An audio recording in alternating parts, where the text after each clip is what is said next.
नमस्कार मित्रों, और स्वागत है आपका हमारा आर्यव्रत में। और इस वीडियो में हम आपको बताएंगे सनातन धर्म के बारे में। आखिर क्या है सनातन धर्म, कैसे इसकी शुरुआत हुई, किसने शुरुआत की, कैसे इसका पूरे भारत में विस्तार हुआ। तो चलिए शुरू करते हैं। हम आज बहुत गर्व से राम कथा में या भागवत कथा में कथा के अंत में कहते हैं, बोलिए सत्य सनातन धर्म की जय। थोड़ा ये सोचे कि सनातन धर्म का अर्थ क्या है। सनातन अर्थात जो सदा से है, जो सदा से रहेगा, जिसका अंत नहीं है और जिसका कोई आरंभ नहीं है, वही सनातन है। और सत्य में केवल हमारा धर्म ही सनातन है।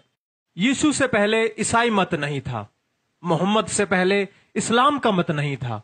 केवल सनातन धर्म ही सदा से है, सृष्टि के आरंभ से है। किंतु ऐसा क्या है जो हिंदू धर्म में सदा से है? श्री कृष्ण की भगवत कथा श्री कृष्ण के जन्म से पहले नहीं थी, अर्थात श्री कृष्ण की भक्ति सनातन नहीं है। श्री राम की रामायण तथा रामचरितमानस भी श्री राम के जन्म से पहले नहीं थी, अर्थात श्री राम भक्ति भी सनातन नहीं है।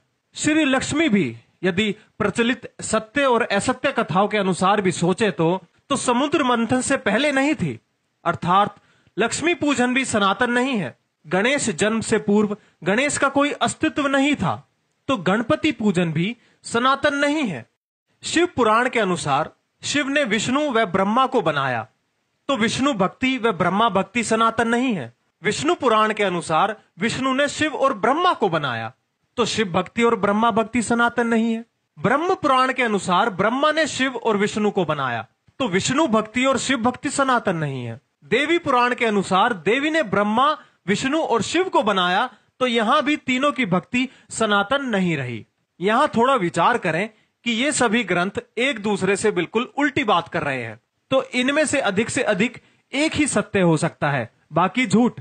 लेकिन फिर भी सब हिंदू इन चारों ग्रंथों को सही मानते हैं। अब इसे सौभाग्य कहें या दुर्भाग्य, इसका निर्णय मैं आप पर छोड़ता हूं। फिर ऐसा सनातन क्या है जिसका हम जय घोष करते हैं? वो सत्य सनातन है परमात्मा की वाणी। आप किसी मुसलमान से पूछिए परमात्मा ने ज्ञान कहां दिया है, वो कहेगा कुरान में। आप किसी ईसाई से पूछिए परमात्मा ने ज्ञान कहां दिया है, वो कहेगा बाइबल में। लेकिन आप हिंदू से पूछिए परमात्मा ने मनुष्य को ज्ञान कहां दिया है, हिंदू निरुत्तर हो जाएगा। आज दिग्भ्रमित हिंदू भी नहीं बता सकता कि परमात्मा ने ज्ञान कहां दिया है।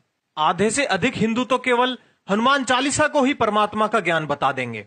जो कुछ धार्मिक होते हैं वो गीता का नाम ले देंगे, किंतु ये भूल जाते हैं कि गीता तो योगेश्वर श्री कृष्ण देकर गए हैं। परमात्मा का ज्ञान तो उससे भी पहले होगा या नहीं, अर्थात वो ज्ञान जो श्री कृष्ण ने अपने गुरुकुल काल में अपने गुरु संदीपनी मुनि के आश्रम में पढ़ा था।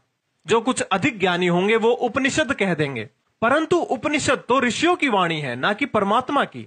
तो परमात्मा का ज्ञान कहां है?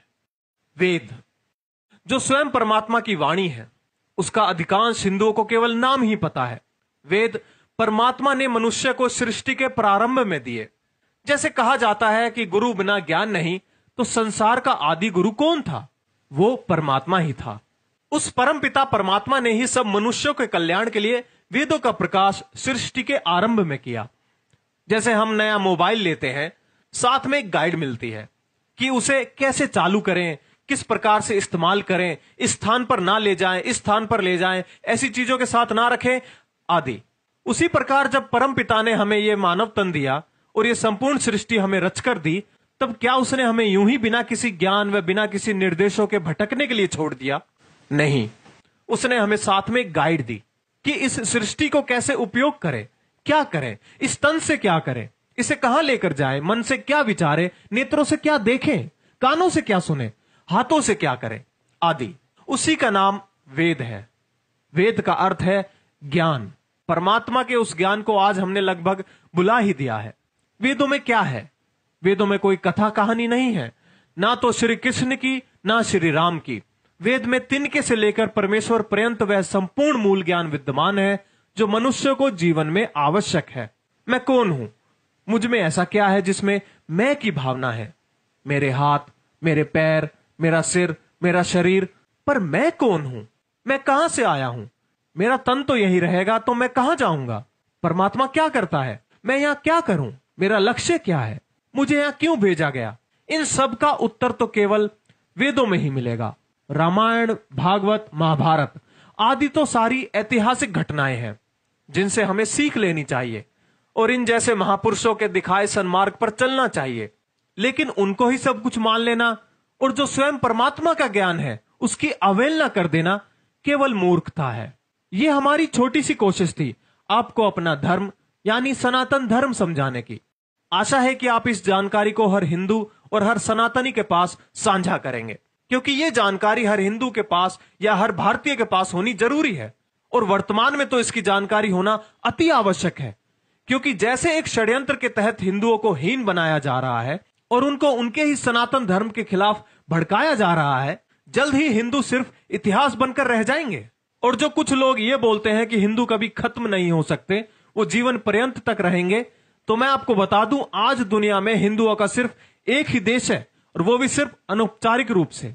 पहले सनातन धर्म सिर्फ भारत में नहीं अपितु आधे विश्व में फैला हुआ था, जैसा कि आप इस मानचित्र में देख सकते हैं। लेकिन आज हम बहुत सिकुड़ गए हैं। इसलिए इस जानकारी को जितना हो सके उतना शेयर करें, व्हाट्सएप पर, फेसबुक पर, ट्विटर पर, या फिर आप इसे डाउनलोड करके अपने यूट्यूब चैनल पर भी डाल सकते हैं। हमारा मकसद है जानकारी फैलाना, इसलिए इसे खूब शेयर करें, दूसरे लोगों को दिखाएं।